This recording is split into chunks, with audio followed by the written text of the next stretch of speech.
매일 묵상 2021년 5월 7일 마음먹기에 따라 느헤미야 6장 10절로 14절 공포란 두려울 공, 두려울 포라고 하는 한자어입니다.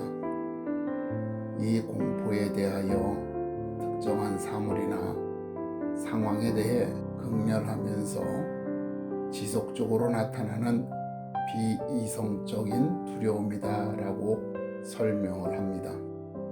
유사한 상황에 처할 때 반복적으로 느껴지는 불안정한 감정이라는 것이죠. 예를 들면 우리 속담에 거북이 보고 놀란 가슴, 속뚜껑 보고 놀란다는 것과 같은 그런 상황일 것입니다.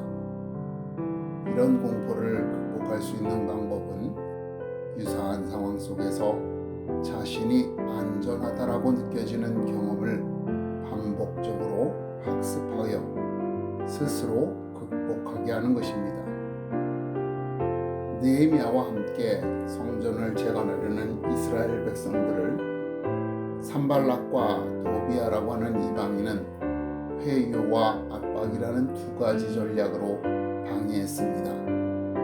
회유는 성전을 건축하는 일에 참여하여 자신들의 직분을 확보하는 것과 그들이 결국 성전을 재건하지 못할 것이다 라고 비방하는 것이었습니다. 하지만 회유는 실패했습니다. 다음으로 그들은 두 번째 압박의 방법을 사용했습니다. 성전 건축을 막기 위하여 이방인들이 이스라엘 백성들을 공격할 것이라고 소문을 내는 것입니다. 그리하여 이스라엘 사람들이 두려움에 사로잡혀 스스로를 보호하기 위하여 공사를 멈추고 스스로 경비하는 일에 전념하도록 하는 것이었습니다. 또한 사람을 매수하여 느헤미야를 암살할 것이라는 예언을 하도록 하는 것이었습니다.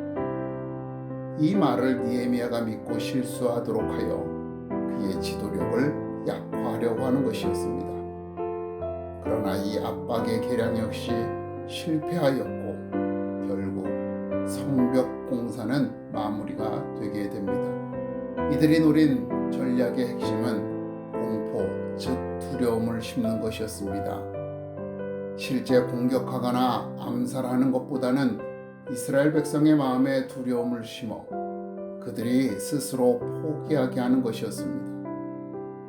그러나 느헤미야는 두려운 상황에 하나님을 의지함으로 이 두려움을 이겨냈습니다.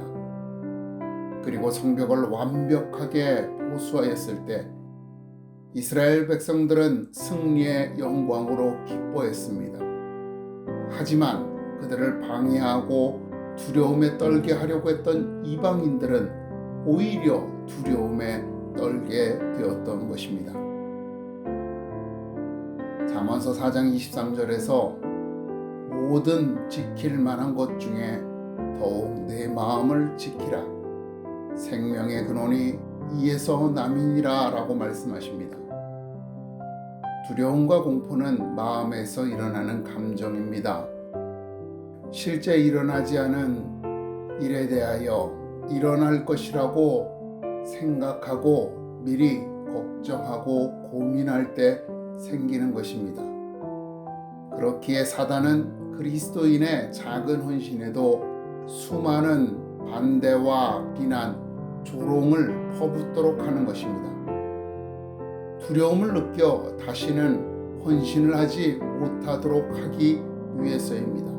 일어나지도 않은 일에 대한 염려와 근심 때문에 두려워하며 움츠리고 있을 때 이미 그는 실패한 사람입니다.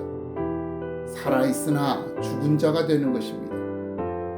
그렇기에 잠언서를 통하여 하나님께서는 우리에게 마음을 지키라라고 말씀하시는 것입니다. 내가 너와 함께함이라는 이 말씀을 마음에 담고 그 말씀으로 당신 마음에 성벽을 쌓으십시오. 그리고 들려오는 모든 비난과 조롱을 넘어서십시오. 당신 마음속 깊은 곳에서 피어오르는 염려와 걱정을 멀리 날려버리십시오. 그러면 당신을 비난하고 조롱하던 대적들이 오히려 당신을 두려워하게 될 것입니다. 당신을 통해 선포되는 하나님의 영광에 무릎을 꿇게 될 것입니다. 당신을 통해 세워질 하나님의 나라와 그 영광을 기대하며 오늘도 당신을 위해 기도합니다.